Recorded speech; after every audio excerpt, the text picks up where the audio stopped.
Ada satu kemampuan yang bagus banget dan berguna banget untuk karir dan kehidupan sehari-hari ya. Kalau kita nguasain ini, kalau orang marketing ini jadi jago, lebih jago lagi bikin positioning. Orang apapun, jago debat, jago berargumentasi, jago ngeyakinin orang, atau setidaknya bikin orang mau denger kita. Dianggap punya pemikiran lebih dalam, lebih bijaksana. Sehari-hari juga bisa lebih santai, nggak gampang terpengaruh lah gitu intinya. Nah, kemampuan ini butuh latihan. Makin dilatih, makin tajam dan makin dinamis, ngikutin konteks. Kedengarannya sepele, tapi percaya deh, begitu lo tahu detailnya, dampaknya luar biasa. Ini adalah kemampuan untuk selalu bisa lihat sisi lain. Kan kedengarannya sepele, kemampuan untuk lihat sisi lain tuh apa ya? Kan ya udah banyak orang lah ngomong klise lah, lihat sisi lain lah. Iya, tapi benar, tapi kenyataannya nggak banyak yang bisa melakukan itu. Padahal kalau kita bisa melakukan ini luar biasa. Maksudnya gimana gitu ya? Coba kita lihat ya. Misalnya melihat gelas ini setengah isi atau setengah kosong sih. Ini kan soal perspektif. Ada yang bilang ini kan setengah isi, ini setengah kosong. Nah, kemampuan untuk ngelihat itu mahalnya luar biasa. Itu akan berguna banyak banget. Detailnya makanya jangan kemana-mana, selalu ikutin ini ya. Contoh yang pertama, kalau kita ngomongin award, banyak bidang yang punya award, musik,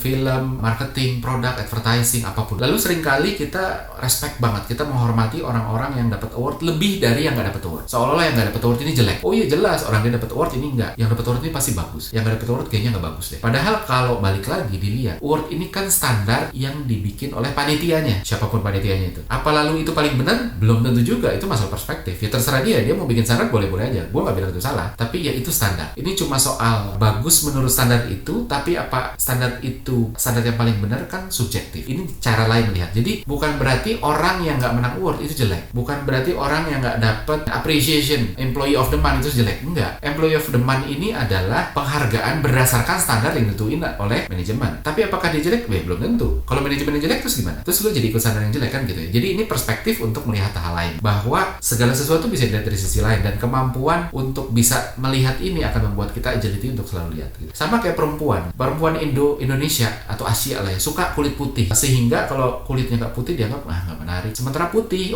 terus habis itu mohon maaf ya, bukan seksis, tapi kalau kulitnya putih terus daya tariknya meningkat gitu, pas dari tampangnya kayak apa. Jadi ya boleh aja, namanya selera kan, silakan aja. Tapi siapa bilang selera bahwa perempuan kulit putih itu menarik itu sesuatu yang benar? Nggak juga gitu. Karena kalau kita lihat perspektif lain juga sama gitu kan. Di negara-negara barat kulit putih itu malah dibilang enggak. Yang keren itu, yang menarik itu justru kulit-kulit yang agak tan, yang agak gelap. Jadi ini masalah standar. Ini adalah kemampuan untuk melihat, ada sisi sana, ada sisi sini, dan ini cuma masalah perspektif, framing yang jangan dianggap ini sebagai satu-satunya yang paling benar. Sama juga kayak sekolah, ada yang nilai matematikanya 100, terus dibilang dia pintar ya, matematikanya 100, lebih pintar dari anak gue matematikanya cuma 60. Walaupun nilai prakaryanya 100, sementara anak yang nilai matematikanya 100, nilai prakaryanya 55 malah gitu ya. Secara total kan menangan yang ini. Tapi seolah-olah yang nilai matematika lebih bagus itu nilai lebih baik, lebih tinggi dibanding yang nilai prakaryanya lebih tinggi. Kan enggak, ini kan masalah perspektif aja. Iya, dia jago di matematika, tapi di prakarya sorry, lo kalah sama gue. Dan balik lagi, bukan berarti mana yang lebih bagus, tapi kita nggak boleh lepas konteksnya. Bagus dalam bidang apa, bagus dalam konteks apa. Jadi nggak bisa digeneralisir semuanya. Intinya perspektif itu subjektif, dan buat kita nggak perlu minder atau rendah diri kalau kita nggak masuk standar itu. Karena apakah standar itu objektif apa enggak? Apakah standar itu penting apa enggak? Walaupun siapapun yang membuat standar itu biasanya mengkampanyekan supaya standar ini seolah-olah diterima sebagai standar yang objektif, yang paling benar deh. Sama, makanya orang bikin awardnya juga dikampanyekan supaya seolah-olah kalau dapat award ini tuh bergengsi. Kan nggak mungkin orang bikin award terus nggak mengkampanyekan,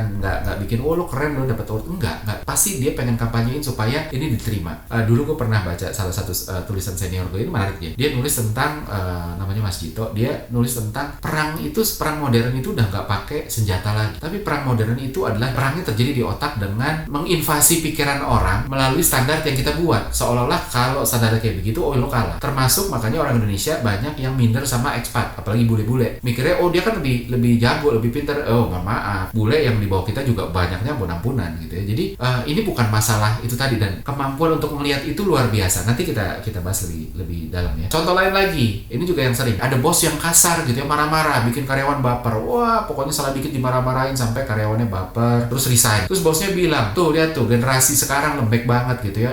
EQ-nya jelek, emotional quality-nya tuh jelek, nggak tangguh. Kalau dilihat dari perspektif bos, iya, dimarahin, terus dia baper, EQ-nya jelek, bener kan? Iya. Tapi kalau kita geser perspektifnya, yang mulai marah-marah siapa? Marah itu kan juga emosi. Baper karena dimarahin itu emosi, tapi marah pun juga emosi. Yang duluan pakai emosi siapa? Bosnya. Artinya yang EQ-nya nggak bagus duluan, bosnya, bukan ininya. Nah, itu balik lagi, itu masalah perspektif ya. Jadi menarik lah kan, ketika kita punya kemampuan untuk ada perspektif ini loh, tapi ada juga perspektif ini, kita pertama juga nggak minder-minder banget, kedua nanti kita lihat banyak hal kita bisa terapin dan akhirnya bisa dapetin benefit dari sana. Ngotot pendapat di kantor juga sama. Kalau pas ada ngotot-ngototan soal gimana ngelakuin satu hal, ketika kita kalah atau ngalah, seolah-olah yang sana akan menang. Oh, gue menang nih, ide gue kepilih, idenya dia kalah. Padahal kalau perspektifnya digeser, yang kalah tuh sebenarnya lebih enak. Kenapa? Karena ide gue nggak dipilih, gue nggak perlu buktiin apa-apa. Yang idenya dipilih, dia harus buktiin bahwa ide itu beneran bakal jalan. Nah, menariknya adalah kalau ide yang dipilih itu dan dijalanin ternyata nggak jalan, seolah-olah terus yang idenya nggak dipilih tuh bisa ngomong kayak tuh kan nggak jalan, dan seolah-olah kita bener. Padahal balik lagi itu juga soal perspektif. Jadi menarik banget, ini cuma tinggal geser-geser perspektif doang. Padahal belum tentu. Kalau yang kepilih aja nggak jalan, apalagi lo yang nggak kepilih, kan bisa juga perspektifnya jadi gitu. Jadi menarik banget. Intinya segala sesuatu selalu ada dua sisi. Kadang-kadang bahkan ada 3 sisi. Kalau yang ini benar, bukan berarti yang sini yang salah. Karena bukan cuma benar dan salah. Ada yang benar dan nggak benar nggak salah dan salah. Bahkan bisa ada 3 sisi. Kenapa kemampuan ini menarik? Manusia selalu punya bias, ngomongin orang bisa, tapi dirinya sendiri begitu gitu ya. Isi reset dan kan orang bilang gitu. Kita punya kecenderungan untuk lihat satu sisi. Itu bias. Bias itu kecenderungan untuk lihat satu sisi aja. Karena otak kita butuh untuk ada sesuatu yang dipegang, untuk sense making. Otak kita bingung kalau nggak ada yang dipegang nih. Wah, kalau gue nggak tahu harus mana yang benar, harus gimana, gue akhirnya jadi bingung. Makanya kita selalu berusaha cari pegangan ini dengan berusaha bikin framing, dan begitu framingnya ada, kita mulai judging. Oh, dia tidak dalam di framing ini, berarti dia salah. Kalau dia dalam framing ini, berarti dia benar. Kan kurang lebih gitu. Kita capture snapshot padahal cerita belum selesai. Sama kayak cerita petani yang punya kuda di Cina gitu. Ceritanya gini, ada petani punya kuda, terus habis itu suatu saat kudanya ini buat ngebajak sawah. Terus suatu saat kudanya lepas, hilang. Terus tetangganya bilang, wah lu sial banget, kuda satu-satunya yang lo punya lepas. Terus petaninya cuma senyum, dia cuma bilang, ya kita nggak pernah tahu. Dia cuma bilang gitu. Terus beberapa hari kemudian, nah waktu dia bilang lu sial banget, kuda satu-satunya lepas, itu kan kita lagi judging berdasarkan framing itu. Beberapa hari kemudian kudanya baliknya nggak sendiri, bawa kuda lain lagi. Akhirnya petaninya jadi punya kuda 2. Tetangganya datang lagi, wah lu ternyata beruntung banget, jadi dapat kuda 1 lagi gratis lagi ya. Ini juga lagi judging dengan framing itu. Terus habis itu ya udah, nextnya lagi berjalan, karena kuda yang dibawa itu belum pernah dilatih. Akhirnya anak laki-lakinya ngelatih kuda ini untuk bisa ngebajak sawah. Nah, karena belum pernah, kudanya agak ngamuk. Terus habis itu anaknya ini jatuh dari kuda dan kakinya patah. Terus datang lagi tetangganya, wah lu sial, ternyata bukan beruntung. Balik lagi, itu juga framing, itu snapshot. Petaninya cuma bilang, ya kita nggak pernah tahu. Udah, kakinya patah. Nah, besoknya datang tentara datang bilang bahwa oh, pemerintah akan berperang dan semua anak laki-laki harus ikut wajib militer. Walaupun resikonya kemungkinan kalau dikirim ke medan perang, anak ini bisa terbunuh karena perang. Nah, karena anaknya kakinya patah, dia nggak dibawa wajib militer. Terus tetangganya bilang lagi, wah lo beruntung. Nah, moral of the story apa? Setiap peristiwa itu selalu punya 2 sisi, dan kita harus melihat dari satu, kita jangan judge dari framing. Kedua, ini cerita yang belum selesai, jadi jangan cuma snapshotnya doang yang diambil. Balik lagi, otak dalam proses cari pegangan, otak juga berusaha predik. Ini bakal kemana sih? Kita judging. Gue tahu lo arahnya kemana gitu ya kan, seringkali kita gitu. Kita stereotype orang-orang dari Indonesia kan males-males gitu ya. Menariknya, otak juga bisa salah. Yang salah biasanya diinget, apalagi kalau salahnya nggak bahaya. Contohnya humor. Humor itu kan sebenarnya salah. Kita predik, oh dia bakal ngomong ke sini, terus ternyata dibelok. Jadi salah prediksi. Tapi karena nggak bahaya, makanya diinget dan makanya kita ketawa. Ketika stereotype dan ternyata salah, misalnya,